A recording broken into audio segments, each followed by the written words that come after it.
Hey y'all, my name is Nicole Cagna, and I am the host of DominionTV's Ask the Prophet, where we actually answer the hard questions. When the Lord designed this show, He wanted it to be a safe place where His church and His bride could ask the hard questions without judgment. And the last couple of years, we have obliged. Watch us live every Wednesday at 11 a.m. Eastern Standard Time on Dominion TV. And don't forget to download the app and become a partner. You will never regret sowing.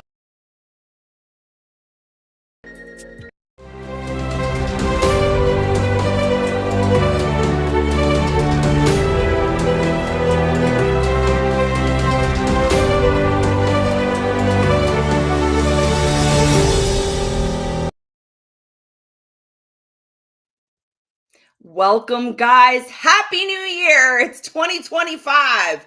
Thank you, Jesus. I'm so happy to be here with you guys today. I know we have had some prophetic words, and we've had some things going on, and it is nice to get back into a routine with you guys where we are back weekly on Ask the Prophet every Wednesday at 11 a.m. And I really felt led to choose this question, led by the Lord, because we are going to talk about something that people don't like to talk about or admit that they struggle with, and that is anxiety.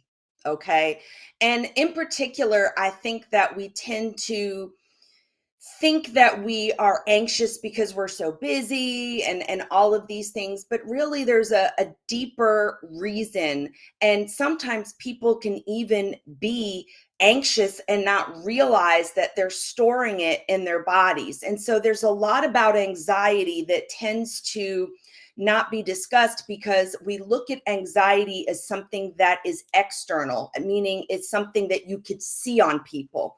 And that may be true in some circumstances, but I think the reality is many of us carry some things that we're not letting go, and we don't realize it. And perhaps this was just our personality type is what we're taught. Oh, well, you're type A.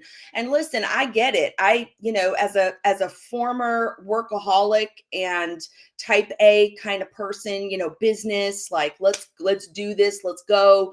I didn't realize how much that I actually took with me wherever I went.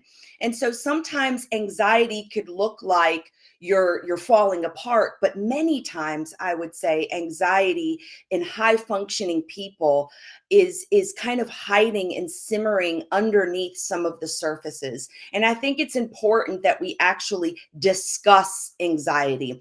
And I recently did a podcast on this topic, very similar on this topic, in my Wonder Woman Leadership Academy, because the holidays typically brings about a lot of anxiety because there's a lot of expectations. So we're going to get into that today. So welcome, guys. Hey, Emily, welcome, guys. I'm going to ask that you share this broadcast for those who are watching now or those who are catching the replay. If you would please share this, because this is definitely a topic that we need to understand in the body of Christ. Because you know what? It's not faith to avoid these things.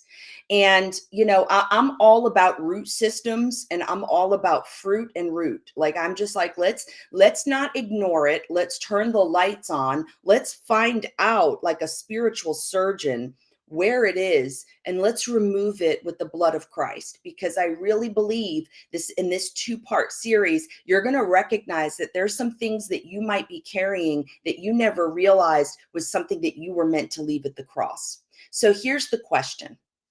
This person wrote, I noticed that every year during the holidays, so this person, usually, honestly, these kind of questions take a little time, but this was a few weeks. So the Lord really kind of highlighted it. And it says, I noticed that every year during the holidays, I become extremely overwhelmed and anxious with all that needs to be done. I tend to get overwhelmed and anxious over a busy week or even major tasks. How do I live a life free from anxiety? That's a loaded question. That's why we have 2 parts. So I get it, because as a mom and, during the holidays, a lot of times Mothers are tasked with making magic, is what we call it. And I think it's important to make sure that you have communication with your partner. I do. I have communication. So we make sure that we divide labor equitably. I think that's important. Otherwise, it's one person carrying everything. And so we have to be realistic also with expectations and understand that if you're doing it all, you are going to be anxious because one person was not meant to do it all. And so that's where we have to kind of have some wisdom. So I want you to understand what anxiety is, because it comes from the mind. Okay, so anxiety will come from the mind in the way that we think about a situation. So anxiety, in essence, is really a form of fear. So you have a strong man, and if the strong man is fear, if that's the overarching, spirit that you're dealing with, underneath that, it's going to, what's the word, manifest itself as anxiety. And it tends to come from things like, well, what if this? Or, well, what if I can't get it all done? Or what if this happens? Or what if that happens? Or if then I'm stuck in this way, and all of that. We kind of get in our heads about it. So now all of a sudden we're dealing with a thought. We're dealing with what we call a vain imagination, and vain imaginations need to be cast down. So anxiety tends to be a thought. It can begin with this thought that enters, and you have to decide in that moment, is that your thought or is that a vain imagination? Because not all thoughts are your thoughts. Does that make sense? Not all thoughts are yours, and we tend to believe that all thoughts are ours, especially if we're looking at it from our own voice. Meaning sometimes there's a thought and you think that it belongs to you, but it's really been just implanted there by something else. And that voice that you're hearing may not be you. It may be an accusation from a parent. It may be an accusation from somebody else. And so I think that is so important when you're dealing with anxiety, is to understand that just because the thought is there doesn't mean it belongs to you, but you could take authority without taking ownership.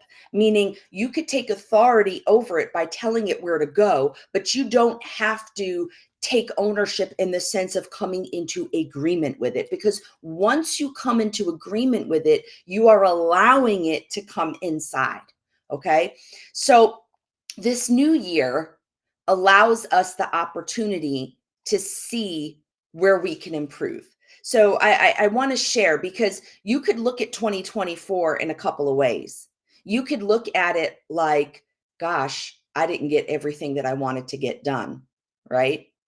So a lot of people are like, man, 2024, I didn't, they're not looking at where they came from. They're looking at what they didn't do that they set out to do. And let's be honest, 2024 was not what we expected, in the sense that there was still a lot more purging and a lot more battles that we had to endure. But it brought about a preparation and a purity to receive what God has for us in this current season. And so I want you to understand that anxiety comes from placing, also, by the way, unrealistic expectations on ourselves and others. So, first of all, I want you to understand that we place these unrealistic expectations on ourselves, especially as women. Um, Women tend to do this in certain areas. If you're compassionate, or if you're a minister, whether you're a man or a woman, and you're a minister, you're always going to look and feel, you're going to remember the one person maybe that you didn't reach as a minister, whether you're male or female, it doesn't matter, because your heart is a heart of Christ. And if you love people and you love Jesus, and you love to do the work of the Lord, we tend to take a look at our outcome and our output, right? And we tend to evaluate ourselves on a very different scale than we evaluate others. So there's two kinds of anxiety. There's an anxiety that comes from internal, and then there's anxiety that's external. Okay. And so a lot of times we tend to as ministers, we tend to be very hard on ourselves. We tend to not show grace. So we have no problem showing grace to other people, but we can't show grace to ourselves. That's a problem. That's where we become, and this was the prophetic word as well that I released, that was replaying, had to do with, are you a Pharaoh in your own life? So when you are your own Pharaoh, when you are a tyrant in your own life, you are going to open the door for fear, and you're going to open the door for anxiety, because you're evaluating yourself on a scale that is not God's measure. And that's where that comes from. So it is easy to forgive others. And I remember, that I struggled with that too. When I do something wrong, or if I hurt somebody unintentionally, I am just like heartbroken over that, because my heart is to love and to heal, and to so if I am short, or if I am whatever, having a rough day, and I'm not the nicest, I tend to evaluate myself, and just really come with a repentant heart. And I don't think that's wrong, but I think that if it stays with you and you're constantly in this cycle of self-condemnation rather than self-realization, there's a difference. So realization is, hey, I had a hard day and I took it out on you, and I am so sorry for that. And I'm going to do better, and I'm going to manage. It's my responsibility to manage myself. It's my responsibility to manage my own feelings. It's not, other people's responsibility. And so, when I apologize like that. That's my apology. I'm never just like, sorry. I really, because I truly believe that in order for reconciliation to occur, it has to be something genuine. But then I have to leave it there, because my tendency, if I'm not careful, will be to apologize again, because I feel so badly about it. And so I learned over the years in my maturity to apologize, and then realize, if God has forgiven me, and I have repented, and that's it. I've done what I can do, right? And so then I have that choice whether or not I'm going to continue to allow the enemy to come in and condemn me, or I'm going to say, if God doesn't remember it anymore, then why should I?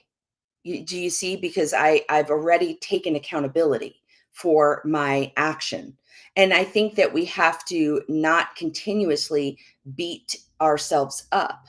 And so we tend to look at the goals that we're setting, and evaluate goals that we're setting as well. So not just emotional and relational goals, but also ministry goals or business goals. And sometimes the goals that we set are unrealistic. So again, this is where we're like, okay, if there was multiple Nicoles, that would be possible. If there were multiple me's, I would be able to counsel people one-on-one, while making messages, while running a business, while having a family. If there were multiple me's, I would be able to have coffee with every person that wanted to have coffee with me, and counsel and all of that. But that's not possible, because that's not my life. That's not what it looks like. And there's only one individual, and the Lord has given me a specific assignment, and it is not a one-on-one assignment. And so if I begin to allow what others want from me to become my measure of success, then I am always going to fail. And when we do that, that is where anxiety comes in, because while it's important to set goals, and while it's important to have an idea of what we want to accomplish, and to sit with the Lord and talk about what must be accomplished, we also have to understand and be realistic with what we can do in the season that we are in. So when I was, raising Christian, and he was little, and I had to make everything handmade, because the kid had eczema so badly that I had to make laundry detergent. And I was like a pioneer woman. That's not the same season that I'm in. That has shifted. And so there are things that as seasons shift, you're going to outsource certain things. So now we, of course, purchase, scent-free laundry detergent. And now we purchase soap and stuff like that. But when he was little, that's what I used to do.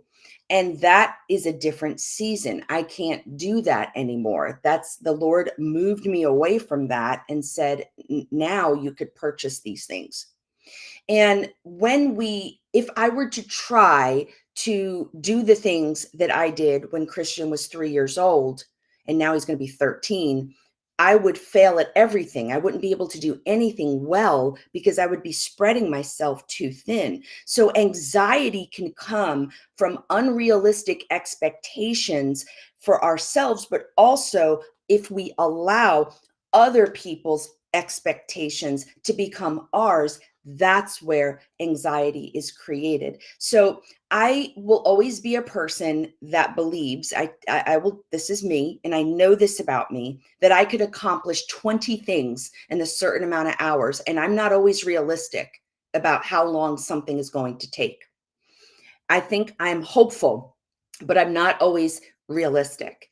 And so knowing that, I bring my list to God and I'm like, kind of like a little kid sometimes. I'm like, hey, dad, I go to him as a father and I'm like, what do you think about this? Can I do all this with you? Because I know you say all things are possible, but we be trying to tell God his word sometimes. I'm like, you said all things are possible. And he's like, so sometimes he'll say, babe, I really want you to focus on these two things.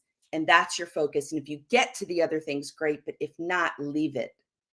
And then there is this sense of certainty that I have, like, okay, Lord, he's letting me know.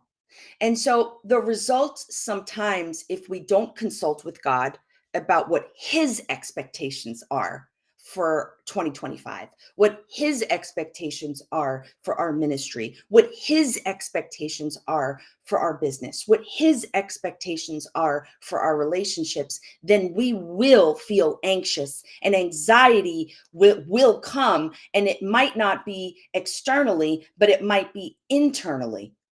Because now we're creating a war within ourselves. And that internal anxiety is a result of our thought life, unrealistic expectations, and a measuring scale that is not the Lord's. Do you see how this works, guys? So that is internal anxiety. And then we get mad at everybody else. I know how y'all think I'm going to do all this stuff. And you get mad at people like, I didn't tell you to do, like what? Like what? Nobody, ain't nobody tell you that you had to make 10 necklaces. And nobody told you that you had to plan the whole month in one day. Sometimes we do it and we're just, we're just grouchy, we're walking around. And I'm just like, that's just not the way. Let's do better, guys. Let's do better. We could do better than we've done before. So external anxiety is different. And external anxiety and internal anxiety are different because internal anxiety comes from our thought life, what we think other people are going to think about us, what we decide to do, what we decide not to do, and how we feel about things. But external anxiety comes from things like financial difficulty or health. Especially anxiety could be something that's coming where your body is not doing what you want it to do. And you're struggling. I know for me right now in the season that I'm in, I'm just coming off of, about 13 days of a nasty sinus infection. And my last day of antibiotics was yesterday. And it was not the way that I wanted to spend the last 10 days of my break. And I didn't want to be a spreader. So I ended up kind of isolating up in my bedroom so I wouldn't get my guys sick. And then once things kicked in, I was able to, to come out maybe with 2 days left of vacation. And that was not how I wanted to spend it. And I was sad about that, but that was not something that I could control. So the anxiety that I began to feel as I was counting down the days of losing out on this family time that I was looking forward to created this external feeling that I had to hand to the Lord and go, all I could do is pray and trust, oh God, that you will restore what the locusts have eaten. That is what I believe, and that's what I could do. And so that's what I gave to the Lord, because I realized I was feeling a certain kind of way about something that I cannot control. Okay. And so external anxiety is also finances as well. So if you're struggling financially, I remember there was a season in life where Chris and I were in New York, and things were very, very bad. I had just gotten diagnosed with Addison's disease, and there's just the amount of tests and medications, and everything was so expensive, even with insurance. And it was just so hard. And I just remember doing my best, and Chris doing his best as a couple to try to mitigate and trust in the Lord. But we couldn't, we had to keep dropping it off at the cross because there was nothing more that we could do with the time and the space that we were given. And so we had to give that anxiety over, because that was not something that had to do with our inner thought life necessarily. It had to do with, oh gosh, where are our groceries going to come from? And where we had to trust in the Lord. Even friendships that are at odds could bring external anxiety, because you are now feeling a certain kind of way about how somebody else is treating you. Okay. It also comes by saying yes to everything. So I remember when I was diagnosed 12 years ago with Addison's disease, I would ignore my body and its signals, and I would overextend myself. And the result would mean that I was bedridden for days or hospitalized with an Addison's crisis. And the reason why I was hospitalized is because I pushed my body. I didn't listen to its cues, because I wanted to be the person that I was before the diagnosis. And what I was doing is I was calling it faith, but it wasn't. It was avoidance. I didn't want to deal with the disease. I wanted to pretend that it didn't exist. And as a result of that, I pushed myself. And the Lord was like, did I tell you to say yes to these things? And this was 12 years ago. And I'm like, no. Maybe, did you? I don't, was I sleepy? Because maybe I wasn't paying attention. Okay, you did not tell me. And the Lord's like, mm-hmm. So we had to have some heart-to-heart conversations, because I was saying yes, because I love well, and I'm an acts of service love language. So when I love you, I want to do, because that's my personality. I want to show you how I feel by being present. And there were times where I just could not. And I had to learn how to put boundaries up, because all that did was create stress on my body, and that anxiety didn't help. And so that's anxiety overall. These are the things where we see it in our lives. We see it externally, we see it internally. But how do we overcome anxiety? How do we overcome it? The first step, and this is probably going to take up a majority of our meeting today, our show today, because we're going to hit the other stuff most likely next week. But the emotions, guys, can I just tell you, this is such a big deal. This is something that we really don't teach in the body of Christ, that we so desperately need to understand. And that is my heart in sharing this. The first thing is that anxiety happens to be common. Okay.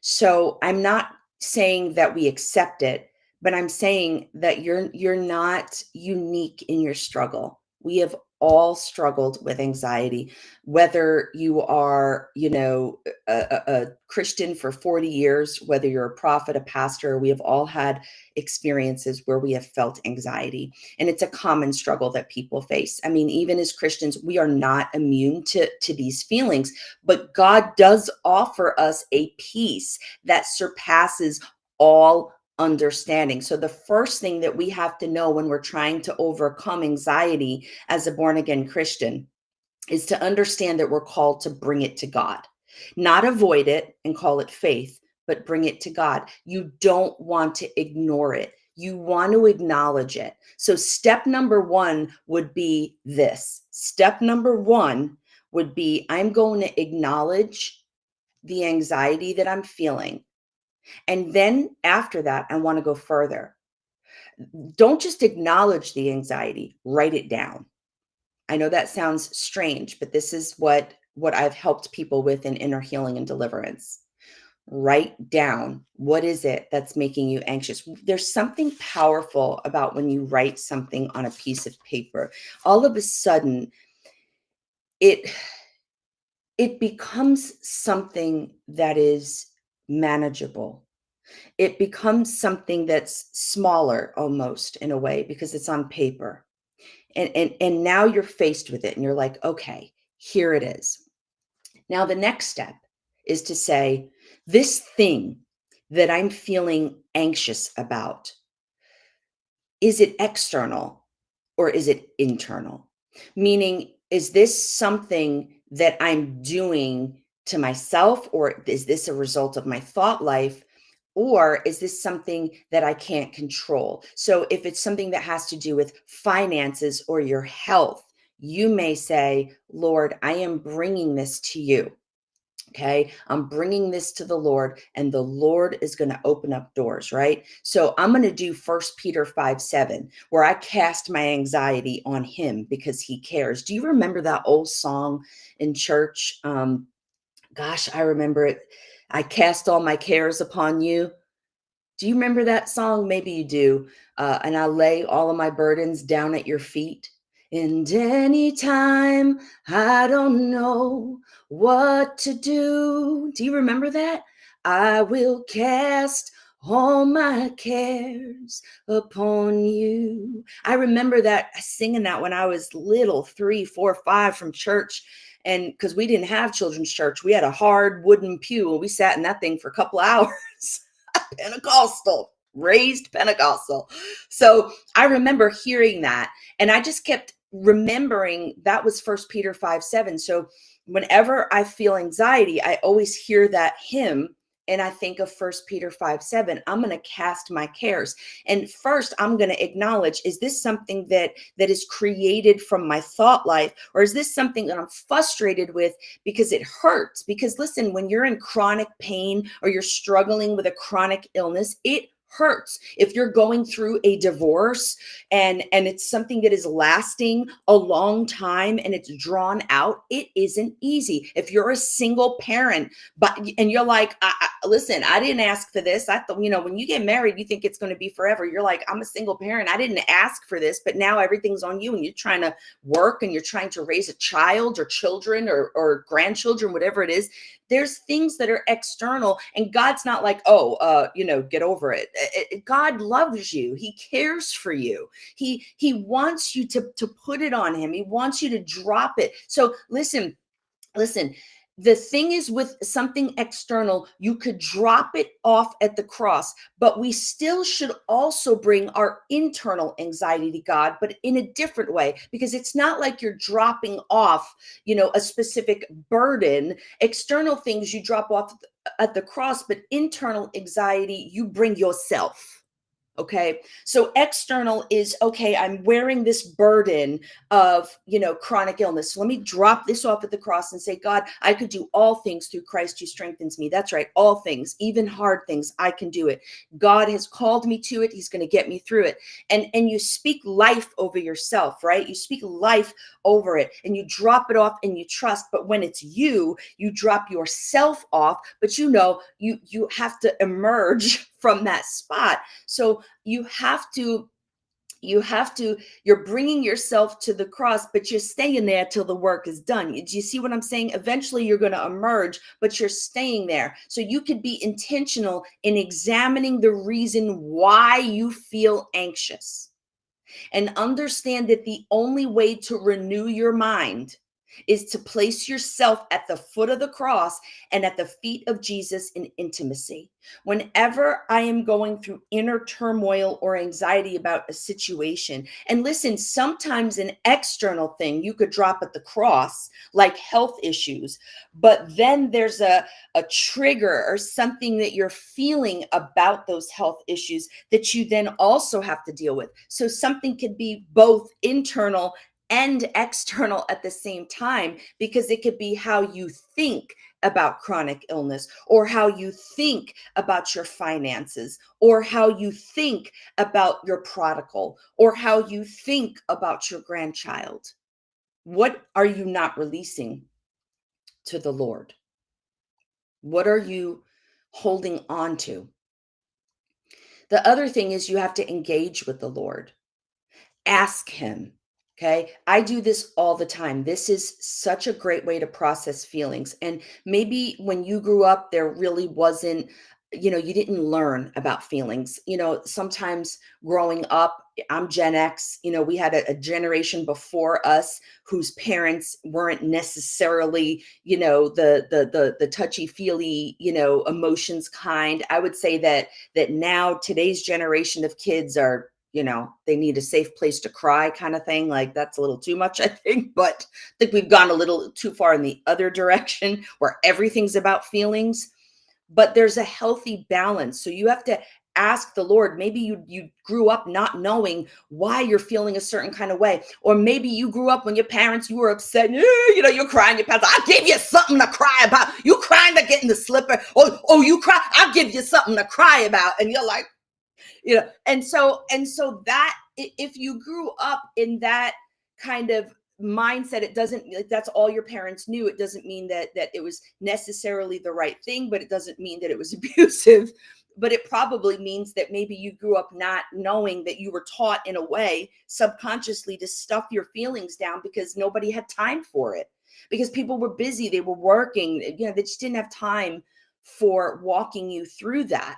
So when that happens, we tend to sometimes not understand. And so we have what's called a masking emotion. And I want to get into that. A masking emotion is anger. That's a perfect masking emotion, right? It is something that people kind of resort to when they don't know how to process their feelings. So you have to engage with the Lord in order to overcome anxiety. And what that looks like is saying, what's happening? I do this all the time. Lord, if I'm feeling a certain kind of way, and Chris is having a late night at work. He's a vice principal now, and so he has games a couple of nights a week where he's out till 10 o'clock at night. And so if I'm running around, I don't always have time to process everything. And so I take it in my private time with the Lord, which is why the secret place matters so much. Or if I'm feeling a certain kind of way in a moment, I'll excuse myself and I will process, because I know that I need to, because I also know that I am very verbally, I am very quick-witted, and I know how to debate up one side and down the other of a person. And it's because I know that about me, and I know that that's a gift that I have, but it could also be used in a way that is not productive. So knowing that when I'm feeling a certain kind of way, and it takes a lot to really honestly make me angry, like a lot. Usually it has to do with an injustice, and usually it has to do with somebody else. So I'll get mad about somebody. I'll get mad at what somebody else is going through, and I bring it to warfare prayer. That's where a lot of my intercession goes. I'm like, oh, devil, no. You gonna get your hands off this family, especially over my friends' families and stuff like that. I'm like, I don't think so, Dev. I'm like, no. So that's one thing. But sometimes if I'm feeling a certain kind of way, I say, Lord, what's going on here? What is happening? Why am I feeling this way? That's my favorite question, is why. It always has been since I was little. Why? What am I feeling? What is this? What is this, Lord? I feel angry. But why am I angry? What's making me angry? And what's the underlying emotion? And I'll sit on the bed with the Lord. I've done this for, goodness, probably almost 20 years now. And I'll say, what is this, Lord? And the Lord will actually answer me, because he's that good. And he'll say, well, honey, The anger is the masking emotion, like, but you're hurt. And I'll say, okay, Lord, but why am I hurt? He'll actually tell me. He'll say, well, this happened, and when they said this, it made you feel that. And then I think about it, and I peacefully, like, I write it down, like, all right, that makes sense. Okay. And once I process it with him, because I'm not trying to bleed over anybody. So I process it. And then he'll explain, I write it down, I process those feelings with him. I forgive whoever needs to be forgiven, whether it's me, whether I have to forgive myself, or whether I have to forgive my spouse or my child or family members, or, a person, who follows the ministry and who was dishonoring and rude or disrespectful, whatever it was. And I have to release it, and then I'm free. I get up and I am free from that burden. I no longer carry it. It's done. And if it's a spouse, I don't ignore it. I sit down, or if it's a friendship, I'll sit down and I will speak. And the way I speak is not emotional, it's the way I'm talking to you, because now I have an understanding about how I feel. And now I understand my reasoning. And so that's where you then become a better communicator, where you can say, when I hear this, or when you said this, it made me feel like this. Or when somebody does this, I feel this. And somebody might say, oh, I didn't know that. I didn't realize that was hurtful to you. And I apologize. And do you see how wonderful it is to have this kind of conversation where you can reconcile? And really express. All of that is so much better when you're feeling a certain kind of way, because when you're angry, it leads to anxiety. When you're hurt, you're anxious, and you could build walls rather than bridges. We don't want to do that, right? So that's why I say engage with the Lord. Ask him the hard questions. Why am I feeling this way, Lord? Why do I feel overwhelmed? What is it? Sometimes the Lord will tell you, well, you said yes to too many things. It's funny, because I remember when my son gets homework, and he'll tell me his homework, and he'll tell me, because he's in advanced classes, and he'll tell me all the things that he has to do. And I'll look at the whole week sometimes, and he does this like me. And he'll be like, oh, Mom, I got this whole week ahead of me, and I have all this stuff to do. And I'm like, oh, he gets that from me, because I'll look at my week and I'm like, okay, because it's busy. And I look and I'm like, okay. And then I'm like, nope, not going to do it. So I help him. I'm like, listen, buddy, I tend to do the same thing. You know what? One day at a time.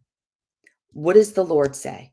Why worry about tomorrow? Today has enough troubles of its own, right? Let's focus on today, but let's not just focus on the troubles. Let's focus on the blessings.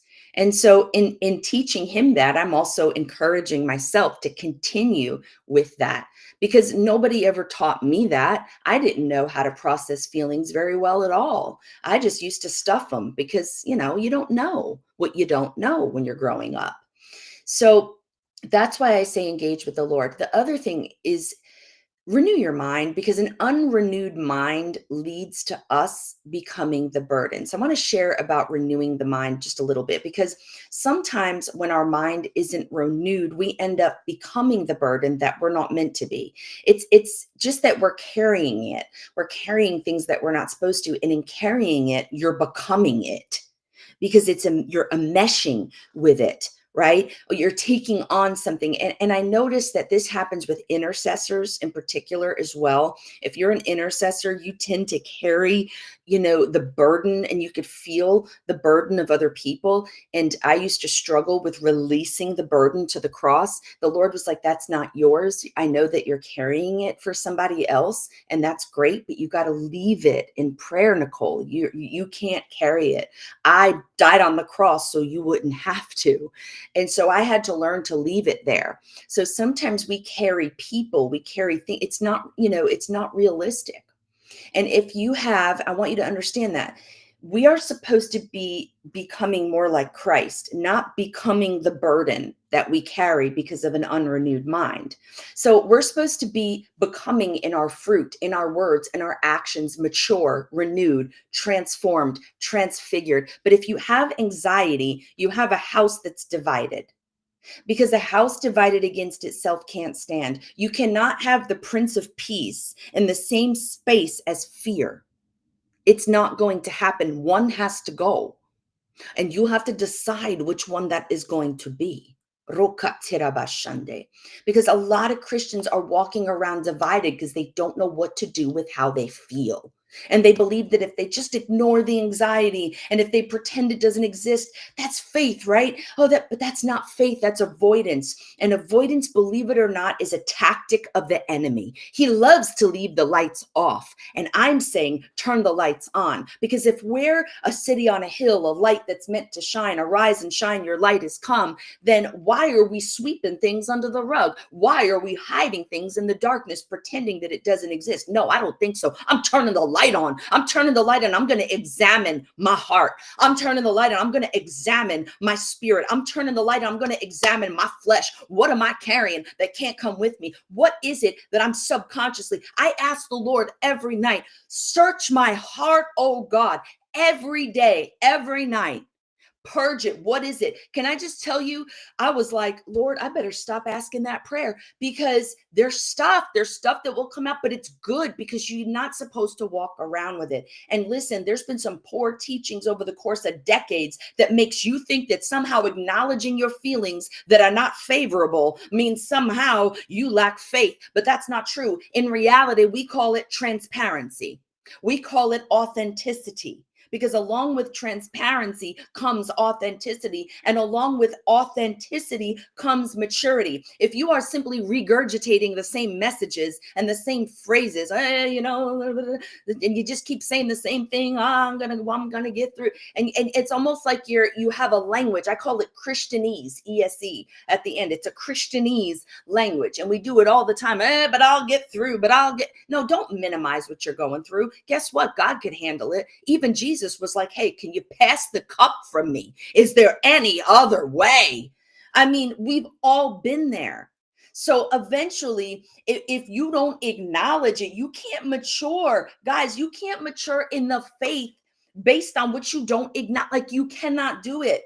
You can't mature in an area that you refuse to acknowledge. You'll never mature if you have a bunch of things that just lay there unacknowledged. You sweep it under the rug, you hide it, but eventually somebody's going to turn on the lights, or a situation is going to turn on the lights, or somehow, some way, you're going to be bumbling around in the dark. And with that mound that you keep sweeping under that rug, you're going to trip.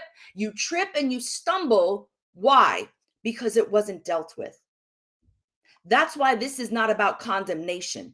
Come on, Cindy. Come on, Abby. Come on, Lisa. This is not about ignoring. Okay? You can't mature in that way.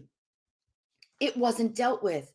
So that's why we need to do what? The next step is to understand that you have to confront unfavorable feelings. That's your next step in overcoming anxiety. And I want to share something with you. This is very important. This is revelation, what I'm about to tell you.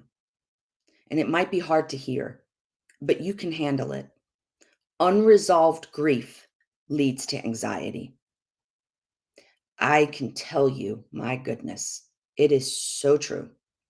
People tend to avoid unfavorable feelings because of trauma or childhood, things like that. Maybe, again, your feelings weren't welcome. All right. Maybe, you had to be more quiet because everybody else was more loud or dramatic. Maybe it was a chaotic household. There's just tons of reasons. Maybe you felt like there wasn't any space in your life for you to have feelings because you were so busy surviving your childhood. that forget the other things. You had to push those things aside just to survive. And I can tell you that when you're living in survival mode, it is very difficult to heal because there's these unresolved things that you have no choice but to push aside until you're ready, have until you have that space to feel it and to deal with it. And so trauma, what happens is trauma creates a scenario where we tend to bury or avoid. Okay, we tend to bury or avoid feelings. Now, I remember when my daughter died, when Eve passed away. Many of you know I gave birth to twins, and my daughter Eve passed away of trisomy 13, February 29th, the day after her birth. And I remember specifically saying to the Lord, when am I supposed to grieve? Because I had basically died on the table. I lost half the blood in my body. I saw the light. I was going up, up, up, up, up. And then I heard the verbal voice of the Lord, the audible voice telling me, get back and fight, wake up and fight. And so I did. But when I got home, I was a wreck. I mean, I had pneumonia. I had lost my child. I had a blood transfusion and an emergency C-section. I was so sick. When was I going to grieve? Okay. Had bleeding stitches, a newborn that had colic. Christian at the time had colic, by the way. So he screamed and cried. My husband had no choice but to go back to work because we needed the medical insurance, because we all know that I would love to see America do better with maternity and paternity leave. That's for sure. So at the time I was surviving. There was no way when was I going to process it? In that moment, I can't say that was my fault that I didn't process it. No, there is no fault. And that's why I'm saying there's no condemnation here. There might be grief that you never really dealt with it. And sometimes people are like, oh, well, when I get saved, I became a new creation. Yes, you did. Yes. But that doesn't mean that your body didn't keep the score. And so that's why we have to deal with grief, because I promise you, if you don't deal with trauma, it will bleed into your current relationships.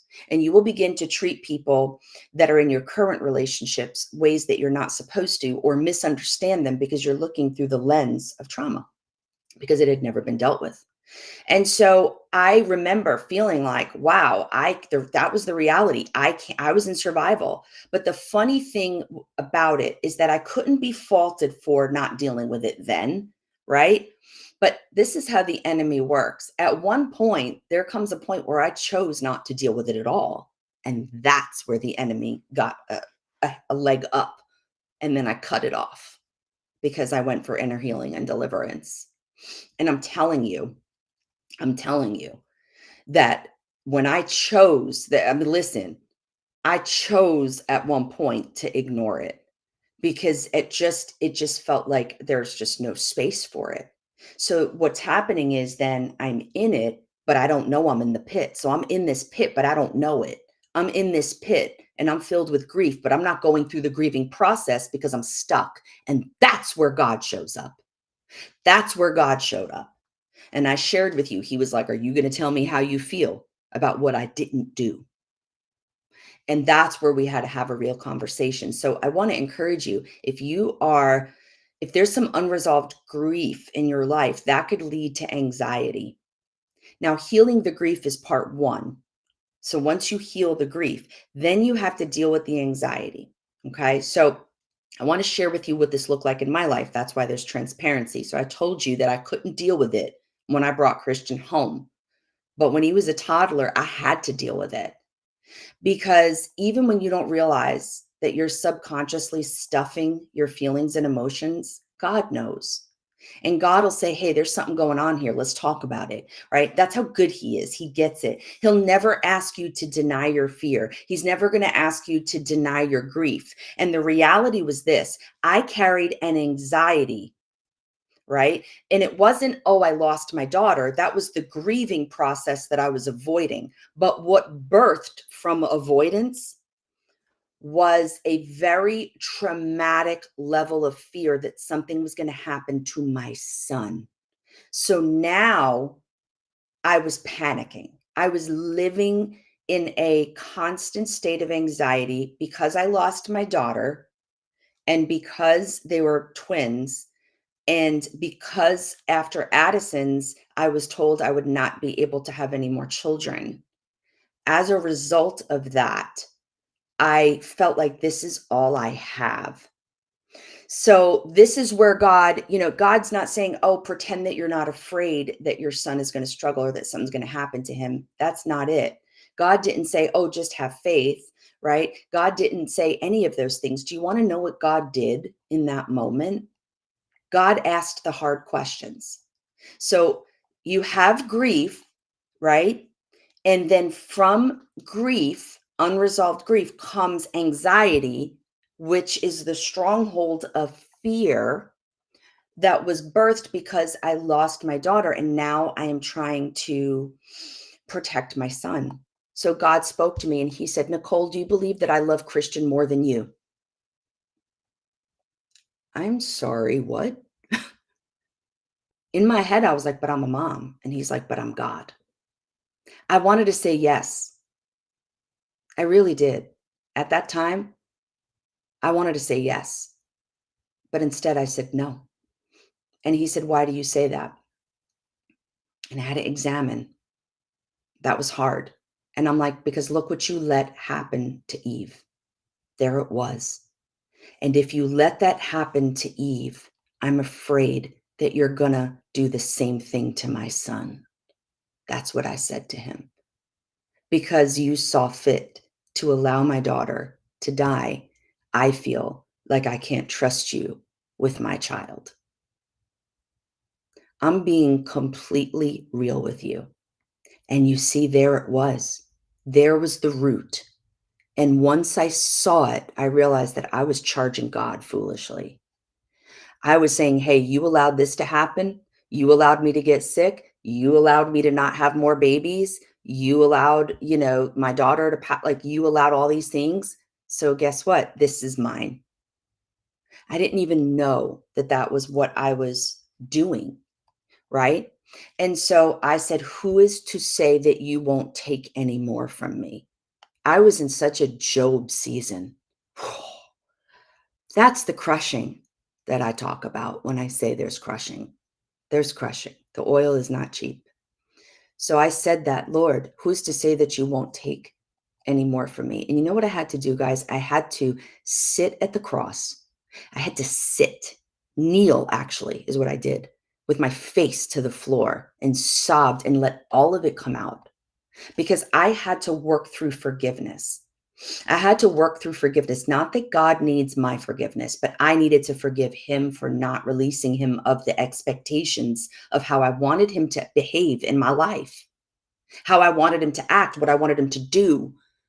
And so I had to understand that my root of fear was from lack of trust because it was partnering with trauma and grief from the death of a child at the same time. Do you see how this works? This is the strategy. I'm telling you, I've lived it, I've seen it, and I'm sharing it with you so you can recognize how the enemy tries to work in our lives. God will never ask you to ignore your feelings. He's going to ask you to do the hard thing. See, avoiding your feelings and ignoring them, that's the easy thing. But he's going to ask you to acknowledge your feelings and trust that he cares about what we're going through. That's what he's going to ask you guys. He's going to want you to believe him and trust that we're going to avail ourselves of 1 Peter chapter 5:7, that we will truly cast our anxieties on him because he cares for us. See, when we read that verse, we're like, oh yeah, cast all my cares. Yeah, yeah, yeah. But do you see how I have evidence that I was not doing that? And am I charging myself like, oh, Nicole, you should have? No, I know what I was walking through. That's just called healing. And healing is messy, right? Healing is messy, right? And so if we want to overcome anxiety, we have to understand that we have to deal with the messiness of emotions, which is why I wanted this part 1 to be all about emotions, because you can't cast something out that you refuse to deal with, because trauma is not necessarily a spirit. Right? There can be a spirit, but trauma is something that is not your fault. It's something that you experienced that was done to you. It's not, there's no blame here. There's no like, oh, no, it's something that has to be dealt with though, because you don't want it. See, it's going to be a weapon either way. It's going to be a weapon in the hand of the enemy to stifle you and destroy you, or it could be a weapon in your hand, right? To set people free. It could be a key in your hand to unlock and set the captives free, to go into the enemy's camp and to take every person that has suffered and throw them over your shoulder and go, peace out. I'm out. Bye. And walk out with those people over your back because you have the key. And then you say, here, and you give them the key. And then they go, and then they unlock, and they go into the enemy's camp. And that's how people get saved. That's what we're called to do in Isaiah 6. Oh, come on. I'm telling you, we're supposed to set the captives free. And I want you to understand that what you're going through, what you're going through it was meant to destroy you, but it's going to be a survival guide for somebody else. And that's not to make you feel warm and fuzzy about your suffering, because there is nothing fun about suffering. There is nothing fun about grief and loss and abuse and death, all of that. There's nothing fuzzy and warm and cozy about it. And I'm not going to make it that way, but I'm going to tell you what, it's a key, and it's a weapon. And I like weapons. I really like weapons. I really do. I actually was trained in weapons and mixed martial arts. Let me just tell you, I was trained in weapons, and in the spirit realm, I'm also trained in weapons. And I'm also looking at my life and I'm like, Lord, use my story for your glory. Use what the enemy called to try to take me down. There were times where I was on that floor crying out, Lord, Lord, but I want babies, Lord, but I wanted my life to look different. I feel like my story of motherhood was stolen, Lord. And the enemy said, that's right, it was. Stay down. And I got up and I put my hand down and I said, I'm getting up. And oh boy, I was limping, but I was walking with a limp, but I got up. I wrestled and I got up, and I walked with a limp, but I was struck down, but I was not destroyed. I got back up. And if I got back up, so could you. And I didn't just get back up. No. See, I got equipped. And then after I got equipped, I began equipping others. And that's where I'm here today. So guess what? That thing that you're looking to avoid can actually be the pathway to walk you into your destiny. We overcome by the blood of the Lamb and the what? The word of our testimony. So overcoming anxiety looks like so much more than we think, because we have to deal with the emotions that we refuse to acknowledge. We just want to say it's under the blood, it's under the blood, it's under the blood. Yes, it is, but you got to deal with it. Okay? You have to still deal with it. And it'll still stay under the blood, but you got to deal with it, because your body, your flesh, sometimes keeps the score. Amen. So what we're going to talk about next week, we're going to talk about, because we talked about the emotions. Now we're going to talk about how to overcome anxiety by replacing worry with prayer, and then even prayer strategies we're going to talk about. There's a lot that we're going to talk about next week, but I wanted to spend time with your feelings, right, guys? I wanted to sit with you. I wanted to sit with you with this. Come on. That's right. Revelation 12:11. That's how we triumph. That's how we triumph. Amen. All right, guys, listen. I take it to the last minute. I know that I do. But if you are watching, I'm going to ask that you please share this broadcast. I'm talking so fast here because I'm trying to wrap it up. But I want you to share. Please share, because people need to understand this. They need this message in the body of Christ. If you have any questions, you can email me at thebridalcallministries@gmail.com. Tune in for part 2 next week. You are not going to want to miss it. Amen. I'll see you next week. Bye. Hey y'all, my name is Nicole Cagna, and I am the host of Dominion TV's Ask the Prophet, where we actually answer the hard questions. When the Lord designed this show, He wanted it to be a safe place where His church and His bride could ask the hard questions without judgment. And the last couple of years, we have obliged. Watch us live every Wednesday at 11 a.m. Eastern Standard Time on Dominion TV. And don't forget to download the app and become a partner. You will never regret sewing. Hey guys, have you remembered to sow your partnership seed this month? No? Come on now. Take your phone out and go to the app and sow your best seed right there on the app, or take a moment and go to the website and sow your best seed right there on the giving tab. We need your help here at Dominion TV.